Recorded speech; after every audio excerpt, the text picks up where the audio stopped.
Next up is a man that crafts beautiful tales that make you think and make you smile. I know this because I've seen him in action before, but he's a newcomer to Talking Tales, so new to you, and I can tell you that Ken has travelled from that faraway kingdom called Gloucestershire to be here tonight. So all the way from Stroud, could you please welcome, with a spell of peace and quiet, Ken Frape. Thank you.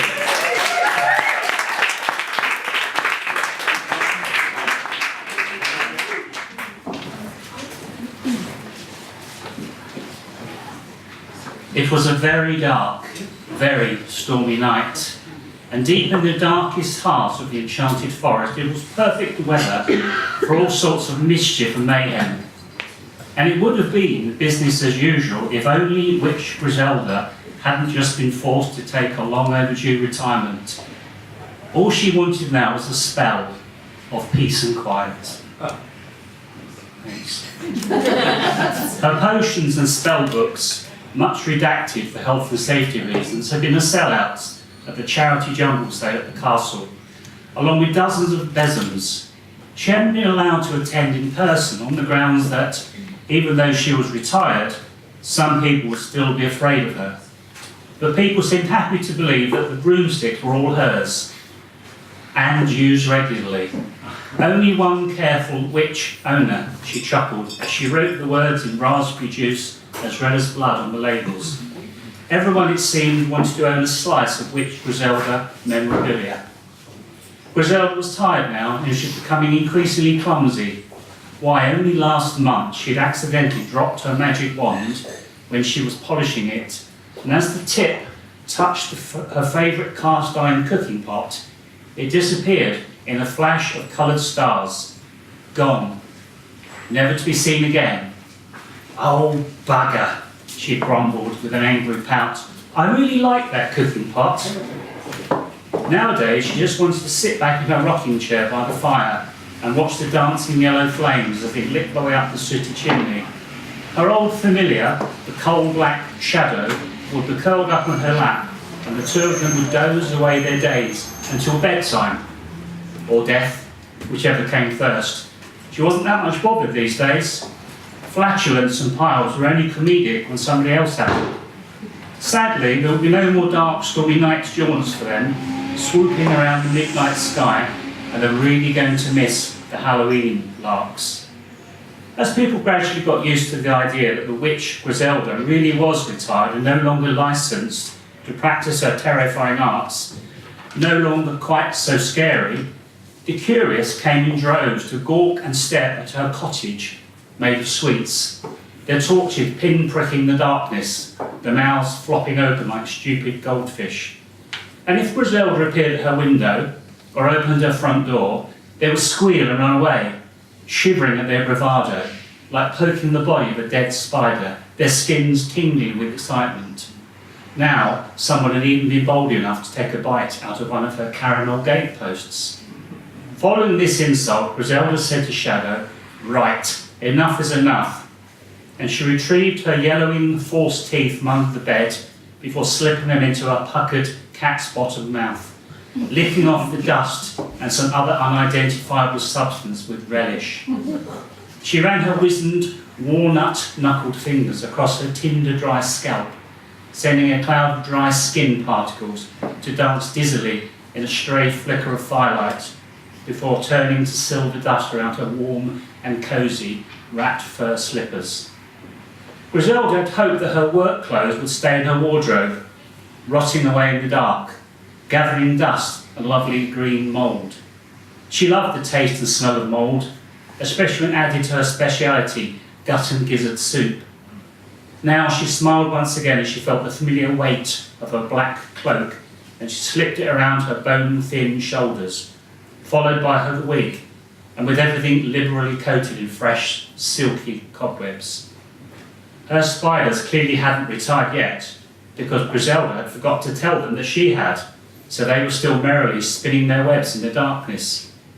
She rouged the huge pink, hairy boil that grew on her nose, her finest feature, she always thought, and topped things off by donning her black pointy hat and picking up her gnarled old walking stick, worn smooth by decades of use. As she stole a quick glance into a misshapen and much cracked looking glass, Mira awoke with a start, mistakenly thinking that he too had been retired. "Am I not a true beauty, my old friend Mira?" Griselda cackled to her long-time servant, as another crack appeared in his glass. She whipped the magic wand from under her cape to wave with a practised flourish towards Mira, but it got caught in the lining and slipped from her grasp. Poor Mira. He recoiled in alarm, but he was too slow, and as the tip of the wand touched his ancient frame, Mira disappeared in a flash of coloured stars. Gone, never to be seen again. "Oh, bugger," Griselda cursed, puckering up. "I really liked old Mira."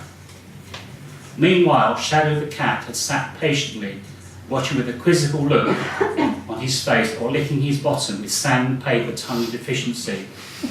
Now he curled his long tail around Griselda's varicose veins, purring at the prospect of some of their old mischief again. "Brrr, meow," he yawned with feline anticipation, but kept well clear whenever his mistress started wildly waving her wand. He'd been fond of old Mira too, and he hadn't forgotten about the cooking pot either, the same one that she used to boil up his favourite rat and snake skin broth. There'll be no more of that, he guessed, licking his lips at the memory. "Right, Shadow, let's do some scaring," Griselda announced boldly. She put a hand on the doorknob. "Ready?" Shadow purred in agreement as his mistress turned the doorknob. The instant the old woman and her cat stepped out into the darkness, their tormentor sprung their cleverly baited trap. As he dazzled her with torchlight, the first missile, a chocolate brick, hit Griselda on the chin, dislodging her hat and several false teeth, knocking her to her knees. That brick was followed by a barrage of toffee roof tiles that cracked her brittle bones and split her desiccated skin. Despite her feeble cries for mercy and Shadow's pitifully mewling, the confectionery onslaught continued until their bodies were almost buried under a sickly sweet, blood-spattered mound. Then, for just a few moments, all around the cottage and garden, the darkness and the shadows that had always ruled the wood held their breath in disbelief. Then a joyous, softly scented breeze set the leaves dancing before a skipping and a sighing exuberantly through the woods. The newly emboldened sun forced its way through the branches and bullied the darkness away to hide in the rapidly retreating shadows. Birds soon started to sing sweetly in the new light. More and more excited children arrived to feast on marzipan and caramel, licorice all sorts and chocolate, fizzy sherbet and cola cubes. They were devouring the witch's cottage, morsel by morsel. Their timid whispers grew to a shout, then a chant. "The witch is dead! The witch is dead! The witch is dead!" Griselda and Shadow's assailants, their murderers, buried them in the back corner of the garden, behind the woodshed, between the privy and the compost heap. And then they carried on feasting, having found that murder and grave digging had made them hungry, greedy, and gluttonous. As the crowd gorged on the sweet reward of this cold-blooded crime, no one gave a thought to looking over their shoulder towards the freshly dug grave. If they had, they may have espied at first a long, bony finger, then a hand, then a claw, and then a paw, as cat and witch forced their way up through the entombing stickiness. And moments later, the fearsome couple were revealed once more in all their gory magnificence. As they stood there, the dripping blood disappeared, their wounds healed and their broken bones mended. The witch and her cat were not only alive again and fully restored, but now they were oh so angry and hell-bent on revenge.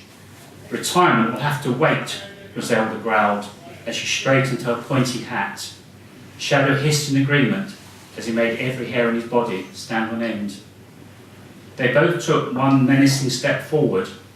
Before they could even begin to release their terrible anger, oh dear, the clumsy witch sneezed and dropped her wand.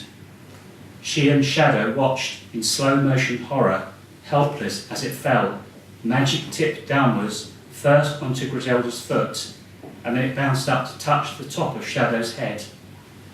And as they both disappeared in a flash of coloured stars, gone, never to be seen again, Griselda's final words hung in the air. "Oh, bugger."